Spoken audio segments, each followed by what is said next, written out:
Hi, I'm Benjamin, And I'm Alistair. and this is our podcast looking into the refugee crisis.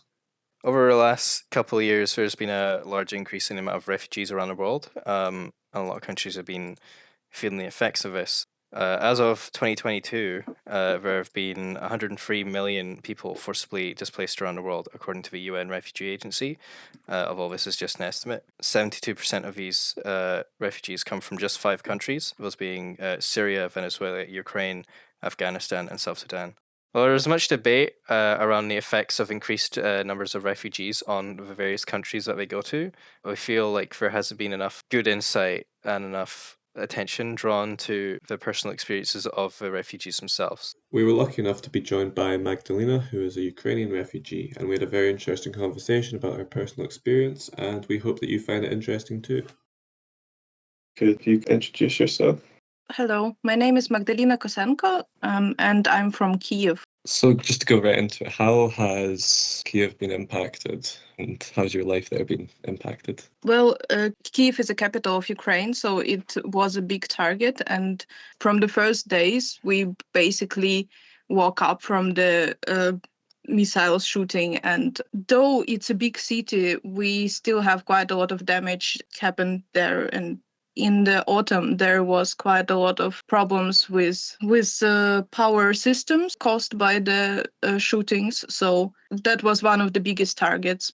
They wanted to ruin the normal life of people in the city. When did you actually leave? So I left 1 month after full-scale invasion. That is about end of March. My mother was feeling not really well and her health went really down. So I took my mother and we left. What was it like leaving? Yeah. Well, it was actually quite horrible. Uh, from the first days, I refused to go anywhere. I think my parents tried to convince me to go somewhere by my own, but I was refusing because I didn't know where to go. I do have some friends abroad, but I didn't want to, I don't know, bother them or something. It was like going nowhere, basically. But then when it became clear that my mother had to go, I think I convinced myself that it's sort of the rescue mission for me, that I have to, help her because I obviously have had better English than she, and it was really difficult because we didn't know where to go or how to go, or yeah. The thing that helped that my father was really supportive. He was the one who really wanted us to leave, and that was helpful. So how did you end up in Switzerland, and where exactly in Switzerland did you end up? So actually my aunt was studying there, so she sort of helped us to stay there. I think that was a big help for us because a lot of refugees who's moving, they don't know anyone abroad. It was nice to have somebody waiting for us. It was quite a lot of journey, almost a week, I would say. Oh, wow. In general, because we had to make a stop because of my mother's state.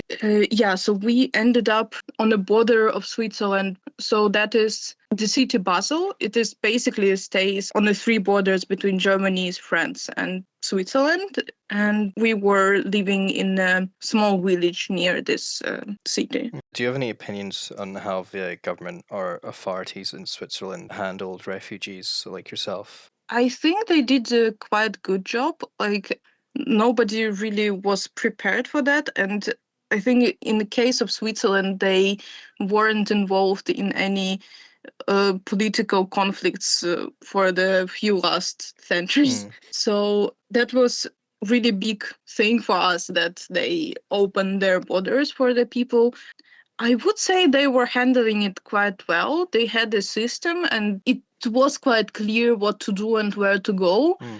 At some point, they said that they couldn't take more refugees, which is, from the one hand, you could say, yeah, but people still need place to go. But from the other hand, I think it's clever because you can't help more people than you can help.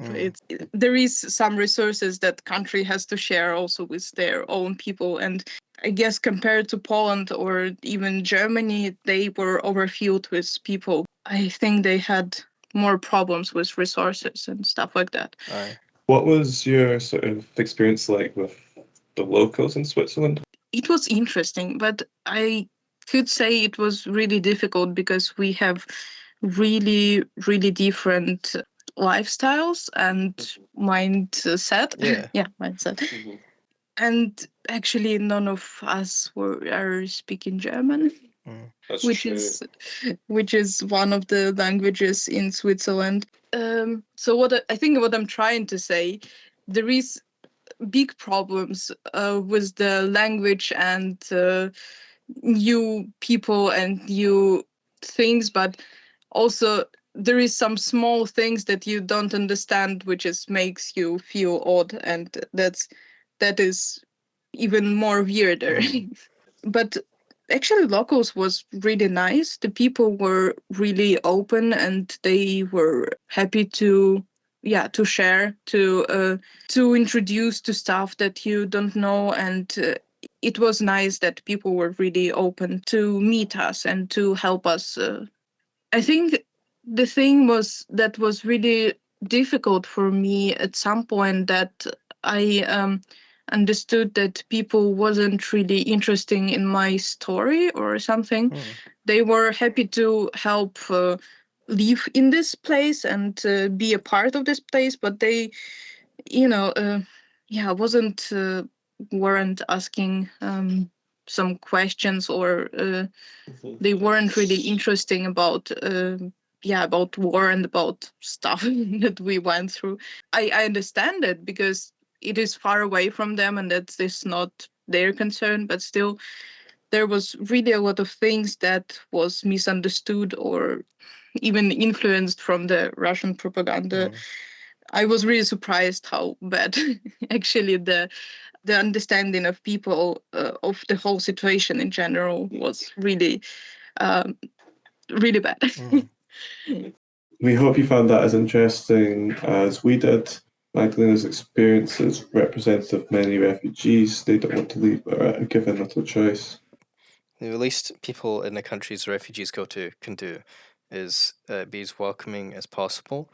And also, as Magdalena said, like she felt like a lot of people didn't really understand her. So I think people should listen to her stories more and engage with them and show more understanding. That's us for today. Thanks for listening.